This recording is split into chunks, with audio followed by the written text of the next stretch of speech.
እንዳጠናሁት በታሪክ በጣም ሰክሰስፉል የሆኑ ሰዎች አንዳንዴ በክን ንብለን አንናገረው ውስጣችን ይዛለን ውስጣችን ይቆስላል ይጠራቀማል እንዲጨዋ ሆነን መተን በዚህ ጉዳይ አዝኛለሁ አንልም አንገልጽም ውስጣችን ነው ምን ይዘው አንዳንድ ሰው ጠዋት አግኝታችሁት እንዴት ነህ ደህና ነው ወይ እንዴት ነው ኑሮ እንዴት ነው ይላችኋል ተሰዓት በኋላ ስታገኙት ብሏችኋል ስትናደድም ያዝ ማድረግ የምትችል ስትደሰትም ዝም ብሎ የማይፈነጥስ ሰው እኔ እንዳጠናሁት በታሪክ በጣም ሰክሰስፉል የሆኑ ሰዎች ሃይ ኮንሸንሽስነስ ወይም ዲሲፕሊን አላቸው አንድ ሰውን ፐርሰናሊቲ ማየት ስትፈልጉ ካራክተሩን ማየት ስትፈልጉ 5 መለኪያዎች አሉ አንደኛው ኢሞሽናል ስታቢሊቲ ይባላል ኢሞሽናል ስታቢሊቲ ከዛ አግሬብልነስ ከዛ ኤክስትሮቨርዥን ከዛ ኮንሸንሽስነስ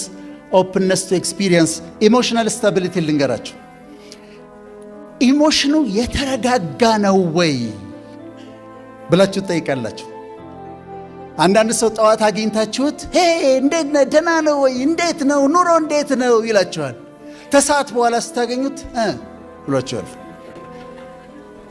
ተናዷል አሁን ደስተኛ ነው አሁን ተናዷል አሁን ዲፕሬስ ነው አሁን ኢሌትድ ነው ኢሞሽናል ስታቢሊቲ ተመልከቱ ኖርማል ሬንጅ አለ ሙዳችን ስዊንግ የሚያደርግበት ደስተኛ ሆናለሁ አዝናለሁ ደስተኛ ሆናለሁ አዝናለሁ እንደዚህ ስዊንግ ያደርጋል ስዊንግ የሚያደርግበት ሬንጅ በጣም ከሰፋ ባይፖላር ዲስኦርደር የሚባለው እሱ ነው ሁለት ፖሎች አሉ ማለት ነው ከላይ ፖል አለ ከታች ፖል አለ ይሄ ስዊንግ የሚያደርገው ይሰፋና እንደዚህ ይሆናል በጣም ደስተኛ ይሆናል ከዛ ይወርድና ዲፕሬስድ ይሆናል ባይፖላር ዲስኦርደር ይባላል ግን የሚፈለገው ኳሊቲ ምንድነው ኢሞሽናል ስታቢሊቲ ስትናደድም ያዝ ማድረግ የምትችል ስትደሰትም ዝም ብሎ የማይፈነጥስ ሰው ኢሞሽኑን መቆጣጠር የሚችል ንዴቱን መቆጣጠር የሚችል ሐዘኑን ማኔጅ ማድረግ የሚችል የተረጋጋ ኢሞሽን ያለው ሰው በጣም ጥሩ ፐርሰናሊቲ በጣም ጥሩ ካራክተር አለው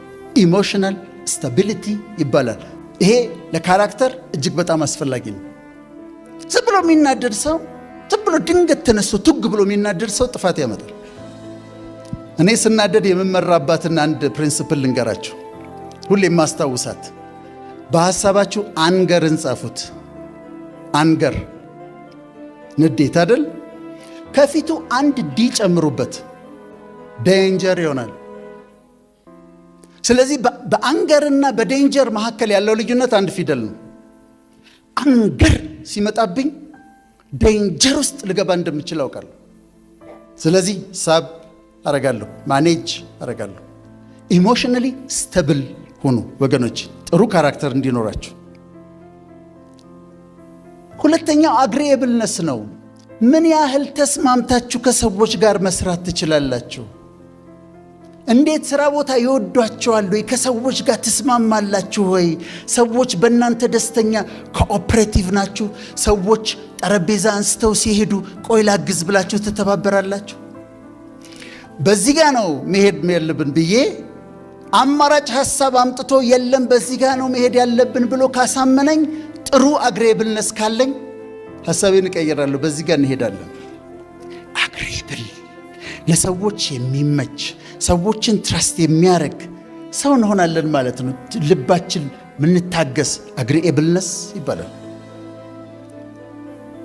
ሶስተኛው ኤክስትሮቨርዥን ኤክስትሮቨርዥን ራስን የመግለጽ ስጦታ ነው አንዳንዴ በክን ንብለን አንናገረው ውስጣችን ይዛለን ውስጣችን ይቆስላል ይጠራቀማል እንዲጨዋ ሆነን መተን በዚህ ጉዳይ አዝኛለሁ አንልም አንገልጽም ውስጣችን ነው ምን ይዘው ግን ሃይ አግሪኤብልነስ ያስፈልጋል ሃይ ኤክስትሮቨርዥን ያስፈልጋል እነዚህ ሃይ ኤክስትሮቨርዥን ያላቸው ሰዎች አሰርቲቭነስ አላቸው አሰርቲቭነስ ስለሚጠቅም ልንገራችሁ አሰርቲቭነስ ማለት ለምሳሌ ከኋላችሁ የተቀመጠ ሰው እግሩን እያወዛወዘ ወንበራችሁን ይመተዋል ዝም ብሎ ይመተዋል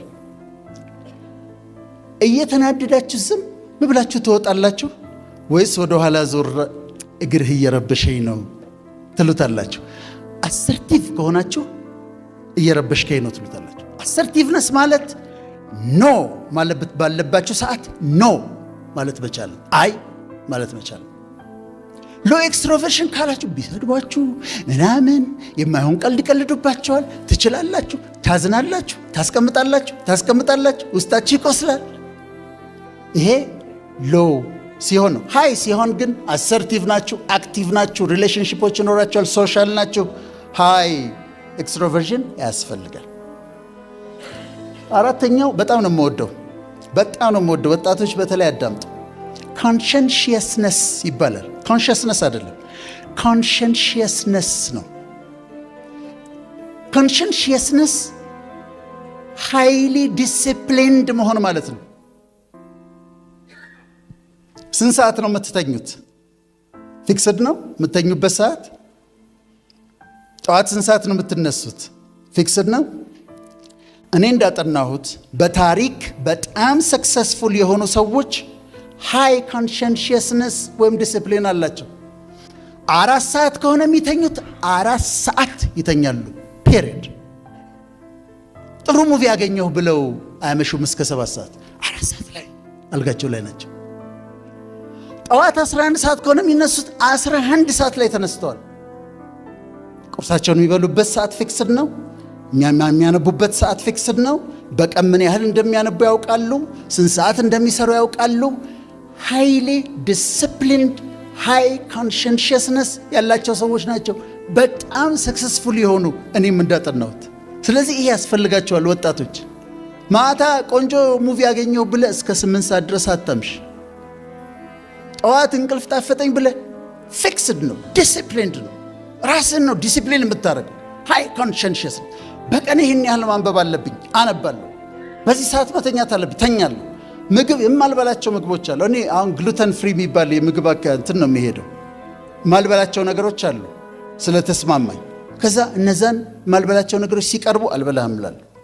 ዲሲፕሊን ኮንሸንሺየስነስ። ስለዚህ ሃይ ኮንሸንሺየስነስ ያስፈልጋል። አምስተኛው ኦፕንነስ ቱ ኤክስፒሪየንስ ነው። የመጨረሻ በእኔ ላስረዳችሁ። የእኔ ሎ ስለነበረ ይሄ ኦፕንነስ ቱ ኤክስፒሪየንስ። እኔ አንድ ሬስቶራንት እሄዳለሁ እንበል፣ ጥሩ ምግብ አላቸው። ሁሌ እዛች ሬስቶራንት ነው የሚሄደው። ሁሌ ጊዜ አልቀይርም። እዛች ሬስቶራንት መሄድ ብቻ አይደለም፣ ወንበሯን አልቀይርም። ሂጂ እዛች ወንበር ላይ ነው የምቀመጠው እስክማር ድረስ። ኦፕንነስ ቱ ኤክስፒሪየንስ ምንድን ነው? ነገሮችን ኤክስፒሪየንስ ለማድረግ ራስን ክፍት ማድረግ፣ ሆራይዘናችንን ማስፋት፣ ከስታተስ ኮ መላቀቅ፣ በአዲስ መንገድ ለማሰብ መሞከር፣ በአዲስ መንገድ ለመስራት መሞከር ኦፕንነስ ቱ ኤክስፒሪየንስ ነው። ጥሩ ካራክተር የሚኖራችሁ ሃይ ኦፕንነስ ቱ ኤክስፒሪየንስ ካላችሁ ነው። ስለዚህ ኦፕንነስ ቱ ኤክስፒሪየንስ፣ አግሬብልነስ፣ ኤክስትሮቨርዥን፣ ኮንሸንሺየስነስ፣ እነዚህ 5ቱ የካራክተር ወይም የፐርሶናሊቲ መለኪያዎች ናቸው።